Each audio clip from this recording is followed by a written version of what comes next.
যৌতুকের টাকা না পেয়ে গৃহবধূর মাথা ন্যাড়া করার অভিযোগ। আল জাজিরার বিশ্লেষণ, ইরান যুদ্ধে কতটা ক্ষতিগ্রস্ত হয়েছে বাংলাদেশ। সরকারের সমালোচনা করা যেতে পারে, তবে চক্রান্ত বিপজ্জনক, বলছেন রিজভী। বেহেশতের টিকিট বিক্রির জন্য মসজিদগুলোতে ইমাম নিয়োগ দেওয়া হচ্ছে, বলছেন আইনমন্ত্রী। এবং সর্বশেষ জানাবো, ঈদের দ্বিতীয় দিন কোরবানি দিতে গিয়ে আহত হয়ে 18 জন হাসপাতালে ভর্তি। দর্শক, শুনছিলেন সংবাদ শিরোনাম, এবার জানিয়ে দিব বিস্তারিত সংবাদ। তবে তার আগে অনুরোধ থাকবে ভিডিওটিতে একটি লাইক দিন এবং ভিডিও সম্পর্কে আপনাদের গুরুত্বপূর্ণ মতামত কমেন্ট করে জানিয়ে দিন। যৌতুকের টাকা না পেয়ে গৃহবধূর মাথা ন্যাড়া করার অভিযোগ। ঈশ্বর দিতে যৌতুকের টাকা না পেয়ে এক গৃহবধূর মাথা ন্যাড়া করে দেওয়ার অভিযোগ উঠেছে স্বামী ও ননদের বিরুদ্ধে। ঘটনার পর অভিযুক্ত স্বামী চাঁদ আলী খাঁ ও ননদ সান্ত্বনা খাতুনকে গ্রেপ্তার করেছে পুলিশ। রাত 2টা থেকে উপজেলার শাহপুর ইউনিয়নের বাবুলচারা এলাকা থেকে তাদের গ্রেপ্তার করা হয়। এর আগে গত রোববার সকাল 8টার দিকে তানিয়া খাতুনের উপর এই নির্যাতনের ঘটনা ঘটে। চাঁদ আলী খাঁ পেশায় ইটভাটা শ্রমিক। তিনি উপজেলার শাহপুর ইউনিয়নের বাবুলচারা গ্রামের মৃত হাবিবুর রহমান হবিখার ছেলে। ভুক্তভোগী তানিয়া খাতুন জানান, ইতিপূর্বে যৌতুক হিসেবে 1,50,000 টাকা দাবি করলে তার বাবা ওই টাকা দেন। এরপর আবারও টাকা দাবি করা হয়। পরবর্তীতে টাকা দিতে না পারায় স্বামী ও ননদ তাকে প্রায়ই মারধর করতেন। বিয়ের পর থেকেই এমন নির্যাতনের শিকার হচ্ছেন বলেও তিনি অভিযোগ করেন। তিনি আরো বলেন, স্বামীকে সময়মতো বাবার বাড়ি থেকে টাকা এনে দিতে না পারায় ক্ষিপ্ত হয়ে আমাকে মারধর করা হয়। এক পর্যায়ে ননদ সান্ত্বনা খাতুনের সহযোগিতায় চুল কাটার মেশিন দিয়ে আমার মাথা ন্যাড়া করে দেওয়া হয়। ঘটনার পর পরিবারের সদস্যরা তানিয়া খাতুনকে উদ্ধার করে ঈশ্বরদী থানায় নিয়ে যান এবং স্বামী চাঁদ আলী খাঁ ও ননদ সান্ত্বনা খাতুনের বিরুদ্ধে লিখিত অভিযোগ দায়ের করেন। এ বিষয়ে ঈশ্বরদী থানার ওসি আসাদুর রহমান বলেন, অভিযোগের ভিত্তিতে শুক্রবার রাতেই মামলা করা হয়েছে। বাবুলচারা এলাকা থেকে আসামি চাঁদ আলী খাঁ ও সান্ত্বনা খাতুনকে গ্রেপ্তার করা হয়েছে। তাদের বিরুদ্ধে আইনানুগ ব্যবস্থা নেওয়া হবে। সরকারের সমালোচনা করা যেতে পারে, তবে চক্রান্ত বিপজ্জনক, বলছেন রিজভী। শহীদ রাষ্ট্রপতি জিয়াউর রহমানের 45তম শাহাদাত বার্ষিকীতে সামনে রেখে দেশের রাজনৈতিক পরিস্থিতি, গণতন্ত্র ও ষড়যন্ত্রের আলামত নিয়ে সতর্কবার্তা দিয়েছে বিএনপি সিনিয়র যুগ্ম মহাসচিব রুহুল কবির রিজভী। তিনি বলেন, সরকারের সমালোচনা করা যেতে পারে, ভুল ধরিয়ে দেওয়া যেতে পারে, তবে কোনো ধরনের চক্রান্ত বা অস্থিতিশীলতার রাজনীতি দেশের জন্য বিপজ্জনক। রাজধানীর নয়াপল্টনে বিএনপির কেন্দ্রীয় কার্যালয়ে আয়োজিত সংবাদ সম্মেলনে তিনি এসব কথা বলেন। রিজভী বলেন, দেশে গণতন্ত্র প্রতিষ্ঠা ও বহুদলীয় রাজনীতি ফিরিয়ে আনতে শহীদ রাষ্ট্রপতি জিয়াউর রহমান ঐতিহাসিক ভূমিকা রেখেছিলেন। সংবাদপত্রের স্বাধীনতা থেকে শুরু করে উৎপাদনমুখী অর্থনীতি গড়ে তোলা প্রতিটি ক্ষেত্রে তিনি সাহসী নেতৃত্ব দিয়েছেন। তিনি বলেন, 1981 সালের 30শে মে চট্টগ্রাম সার্কিট হাউসে দেশি বিদেশি ষড়যন্ত্রের মাধ্যমে জিয়াউর রহমানকে হত্যা করা হয়। কারণ স্বাধীনতা জাতীয়তাবাদী চেতনায় বিশ্বাসী রাষ্ট্রনায়ক দেশের স্বার্থে আপোষহীন ছিলেন।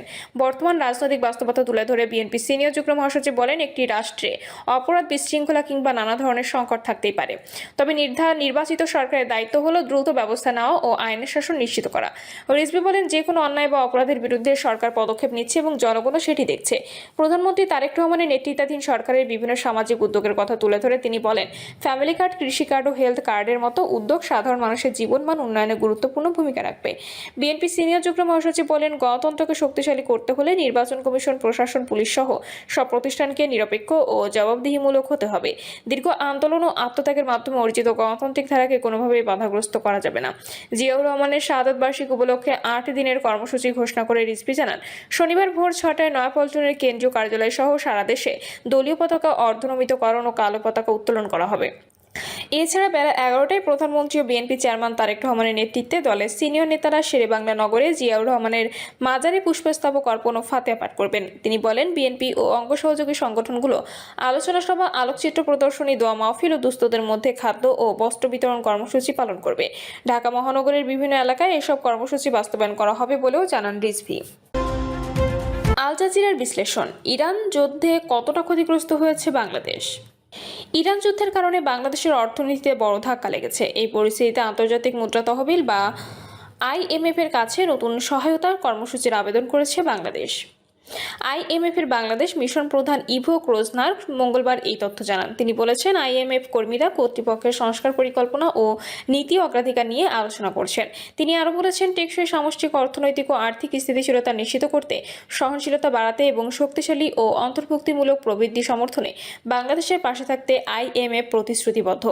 সহায়তার পরিমাণ এখনও নিশ্চিত হয়নি, তবে মার্চ মাসে বাংলাদেশ সরকার জানিয়েছিল, ইরান যুদ্ধের কারণে সৃষ্ট জ্বালানি সংকট মোকাবেলায় বিভিন্ন দাতা সংস্থার কাছ থেকে $200 কোটি ঋণ চাওয়া হচ্ছে। চলতি বছরের 28শে ফেব্রুয়ারি যুক্তরাষ্ট্র ইসরায়েল ইরানে হামলা চালানোর পর থেকে বিশ্বজুড়ে জ্বালানি সংকট তীব্র হয়েছে। তেলের দাম এখন প্রতি ব্যারেল প্রায় $100 উঠেছে, যা যুদ্ধের আগে ছিল প্রায় $66। বিশ্বের 1/5 তেল ও গ্যাস সরবরাহ হয় হরমুজ প্রণালী এখনও ইরানের নিয়ন্ত্রণে। একই সঙ্গে যুক্তরাষ্ট্র ইরানি বন্দরে নৌ অবরোধ দিয়ে রেখেছে। 17 কোটি মানুষের দেশ বাংলাদেশ তার প্রয়োজনীয় তেল ও তরলীকৃত প্রাকৃতিক গ্যাসের 95% আমদানি করে। এর বেশিরভাগ আসে মধ্যপ্রাচ্য থেকে। গরমের মৌসুমে এই চাহিদা আরও বেড়ে যায়। সংকট সামলাতে সরকার সার কারখানা উৎপাদন বন্ধ রেখেছে। 19 এপ্রিল জ্বালানির দাম 10 থেকে 15% বাড়ানো হয়েছে। পেট্রোলের দাম লিটারে $0.95 থেকে বেড়ে $1.10 হয়েছে। ডিজেল ও কেরোসিনের দামও বেড়েছে। বাংলাদেশের রপ্তানি আয়ের 80% বেশি আসে তৈরি পোশাক শিল্প থেকে। এই খাতও সংকটে পড়েছে। পোশাক কারখানাগুলো কাঁচামালের বড় অংশ চীন থেকে আনে, যা লোহিত সাগর ও মধ্যপ্রাচ্যের পথে আসে। সেই পথে এখন সমুদ্র পরিবহন বিঘ্নিত হওয়ার আমদানি খরচ বেড়ে গেছে। কাপড় উৎপাদনকারী প্রতিষ্ঠান স্কয়ার ডেনিমের পরিচালক সাইদ আহমেদ চৌধুরী বাংলাদেশের পত্রিকা দ্য ফিনান্সিয়াল এক্সপ্রেসকে বলেছেন, আগামী মৌসুমে কাজের অর্ডার 20 থেকে 25% কমে যেতে পারে। যুদ্ধ শুরু হওয়ার পর মার্চে বেশ কয়েকটি এয়ারলাইন ফ্লাইট বাতিল করে। এতে বাংলাদেশ ও ভারতের বিমানবন্দরে জারার মালিকে ইন্ডিটেক্স সহ বড় পোশাক খুচরা বিক্রেতাদের জন্য পাঠানো পোশাকের চালান আটকে যায়। সরবরাহ শৃঙ্খলে বিঘ্নের কারণে অন্যান্য শিল্পেও প্রভাব পড়েছে। প্লাস্টিক পণ্যের কাঁচামালের দামও বেড়েছে। ক্রুড অয়েলের দাম বাড়ায় রেজিনের দামও বেড়েছে। রেজিনের দাম আগে ছিল প্রতি টনে $900 থেকে $950, এখন তা $1500 থেকে $1600 পৌঁছে গেছে। সাম্প্রতিক বছরগুলোতে বাংলাদেশের বিদেশি ঋণ বাড়ছে। অবকাঠামো প্রকল্পে বিনিয়োগ ও ব্যালেন্স সব পেমেন্ট ঠিক রাখতে সরকার বেশি ঋণ নিয়েছে। ডিসেম্বরে বাংলাদেশের বিদেশি ঋণ দাঁড়িয়েছে $1125 কোটি। আগের প্রান্তিকে যা ছিল $1122 কোটি। বাংলাদেশ ইতিমধ্যে 2023 সালে শুরু হওয়া $570 কোটি একটি IMF কর্মসূচির মাঝে আছে, যা 4 বছর ধরে চলার কথা। গত সপ্তাহে বাংলাদেশের অর্থ ও পরিকল্পনা মন্ত্রী আমির খসরু মাহমুদ চৌধুরী এবং IMF এর উপব্যবস্থাপনা পরিচালক নাইজেল ক্লার্কের মধ্যে ভার্চুয়াল বৈঠকে দ্রুত নতুন কর্মসূচি চালু করতে দুই পক্ষ একমত হয়েছে। গত সপ্তাহে বিশ্বব্যাংক ইরান যুদ্ধের কারণে সৃষ্ট তীব্র জ্বালানি সংকট মোকাবিলায় বাংলাদেশকে $35 কোটি ঋণ অনুমোদন করেছে। IMF এপ্রিলে সতর্ক করেছে, ইরান যুদ্ধ বিশ্বজুড়ে ঋণের পরিমাণ আরও বাড়িয়ে দিতে পারে। সংস্থাটির প্রতিবেদনে বলা হয়েছে, গত বছর বিশ্বের মোট সরকারি ঋণ বৈশ্বিক জিডিপির প্রায় 94% পৌঁছেছে এবং 2029 সালের মধ্যে তা 100% ছাড়িয়ে যেতে পারে। দ্বিতীয় বিশ্বযুদ্ধের পর এটি হবে সর্বোচ্চ। বেহেশতের টিকিট বিক্রির জন্য মসজিদগুলোতে ইমাম নিয়োগ দেওয়া হচ্ছে, বলছেন আইনমন্ত্রী। মসজিদগুলোতে বেহেশতের টিকিট বিক্রির জন্য ইমাম নিয়োগ দেওয়া হচ্ছে বলে মন্তব্য করেছেন আইন, বিচার ও সংসদ মন্ত্রী মোহাম্মদ আসাদুজ্জামান। তিনি বলেন, মাদক ও মৌলবাদ যেন সমাজকে গ্রাস করতে না পারে সেজন্য সবাইকে সচেতন হতে হবে। সকালে ঝিনাইদহের শৈলকুপার শেখপাড়া দুঃখী মাহমুদ ডিগ্রি কলেজে ঈদ পুনর্মিলন অনুষ্ঠানে প্রধান অতিথির বক্তব্যে একথা বলেন তিনি। আইনমন্ত্রী বলেন, শৈলকুপার এই অঙ্গনে মসজিদগুলোতে বেহেশতের টিকিট বিক্রির নামে তৎপরতা চালাচ্ছে একটি শক্তি। এই অঙ্গনে সাবেক ছাত্র হিসেবে অনুরোধ থাকবে, আপনারা সচেতন হন। মৌলবাদ ও মাদকের গ্রাস থেকে এই সমাজকে রক্ষা করতে আপনারাই আমার সারথি।